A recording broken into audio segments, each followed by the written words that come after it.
आलसी लड़का।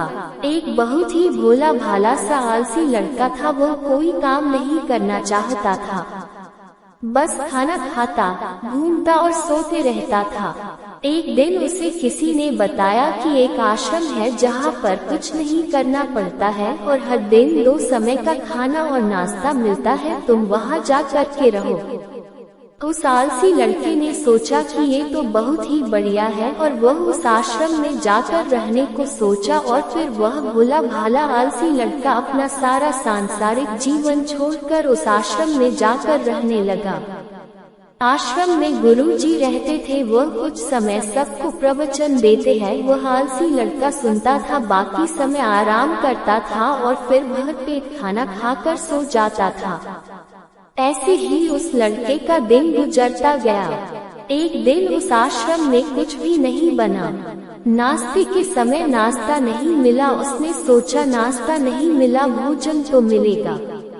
अब भोजन के समय भी उसे भोजन नहीं मिला।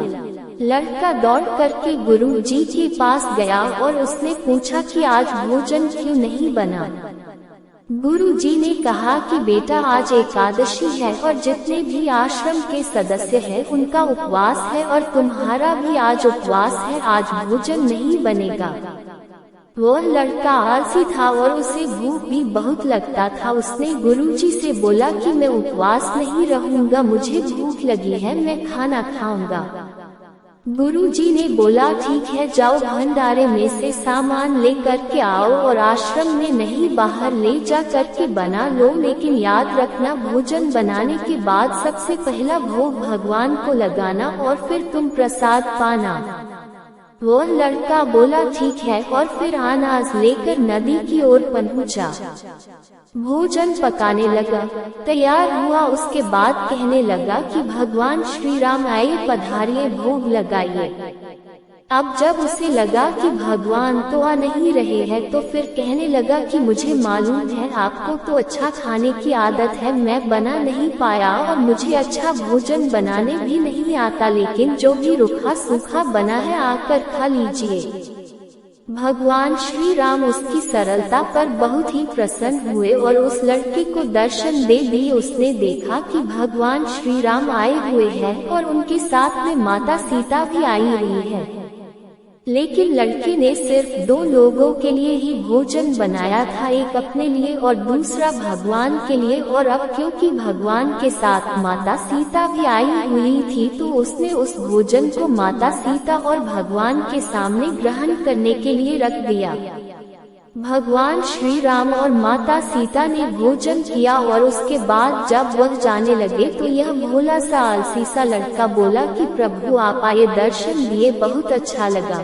मुझे खाने को कुछ नहीं मिला, लेकिन कोई बात नहीं, लेकिन आपसे एक विनती है कि अगली बार जब आप आएंगे तो कितने लोग आएंगे ये बता दीजिए, ताकि मैं उतने लोगों के लिए भोजन बनाकर रखा रहूं। भगवान श्री राम मन ही मन मुस्कुराए और फिर अंतर ध्यान हो गए। लड़का आश्रम गया, दिन बीतता गया और फिर एकादशी का दिन आया और इस बार उसने 3-4 लोगों के लिए अनाज लेकर के खाना बनाने के लिए नदी के किनारे पहुंचा और उसने बड़े प्रसन्नता से भोजन बनाया और इंतजार करने लगा कि प्रभु आइए और भोग लगाइए। इस बार लड़का देखता है कि भगवान श्री राम पूरा राम दरबार लेकर के आए हैं, जैसे माता सीता, लक्ष्मण, भरत, हनुमान जी और सभी लोग आए हैं। लड़के ने 3-4 लोगों का भोजन बनाया था और इस बार भी भोजन कम पड़ गया। लड़के ने निराश होकर भोजन को प्रभु के आगे रख दिया। उन्होंने भोजन किया और फिर चले गए और इस बार भी लड़का फिर से भूख रह गया।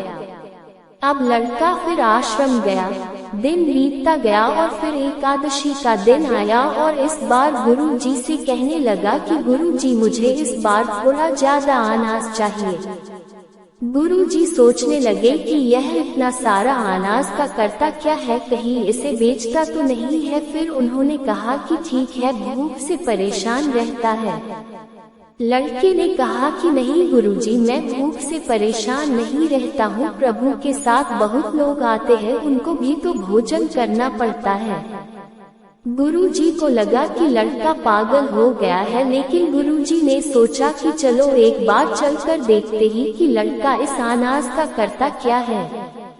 वह भोला सा लड़का अनाज ले करके नदी के किनारे पहुंचा और इस बार भोजन बनाया नहीं। उसने सोचा कि प्रभु हर बार ज्यादा लोगों को ले करके आते हैं, इस बार वह जितने भी आएंगे खुद बना करके भोग लगा लेंगे। और फिर प्रेम से प्रभु को बुलाने लगा। गुरुजी ये सब छुपकर देख रहे थे कि ये भोजन तो बनाया नहीं और प्रभु को बुला रहा है। लेकिन लड़के ने देखा कि इस बार प्रभु के साथ बहुत से लोग आए हुए हैं, तो उसने प्रभु के सामने हाथ जोड़ करके कहा कि प्रभु माफ करना, आप बहुत सारे लोग आते हो, मुझे संख्या पता नहीं होती है और मेरी हिम्मत भी नहीं होती है कि इतने सारे लोगों के लिए भोजन बनाऊं। आप स्वयं आए, बनाइए, खाए और भोग लगाइए। प्रभु मुस्कुराते के साथ मिल करके भोजन बनाते हैं। गुरुजी ये सब छुप करके देखते हैं और फिर लड़के के पास आ करके कहते हैं कि तुम ये कर क्या रहे हो। लड़का कहता है कि गुरुजी आपको देख नहीं रहा है कि भगवान श्री राम पधार चुके हैं, माँ सीता आई हुई है, हनुमान जी आए हैं और भी सभी लोग आए हुए हैं, भोजन बन रहे हैं। गुरुजी ने बोला कि पागल हो गया है, मुझे तो कोई देख नहीं रहा है। लड़का गुस्सा हो गया और बोला प्रभु आप ये क्या कर रहे हो, एक तो मुझे भूखा रखा है और गुरुजी को दर्शन नहीं दे रहे हो, जो मुझे पागल समझ रहे हैं, कृपा करके गुरुजी को देख जाओ। भगवान बोले नहीं, मैं ये नहीं देख सकता। लड़का बोला क्यों नहीं देख सकते, मेरे गुरुजी तो बहुत महान है, बहुत बड़े ज्ञानी और ज्ञाता है। भगवान बोले हाँ ज्ञानी और ज्ञाता होंगे, लेकिन तुम्हारी तरह सरल नहीं है। जो सरलता तुम में है वो तुम्हारे गुरुजी में नहीं है।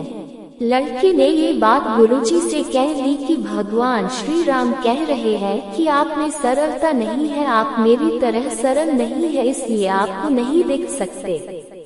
गुरुजी की आंखें नम हो गई और रोने लगे कि और बोले कि बिल्कुल सही कहा, मेरे अंदर तुम्हारे जितना सरलता नहीं है। और फिर माफी मांगने लगे, फिर भगवान ने गुरुजी को भी दर्शन दिए।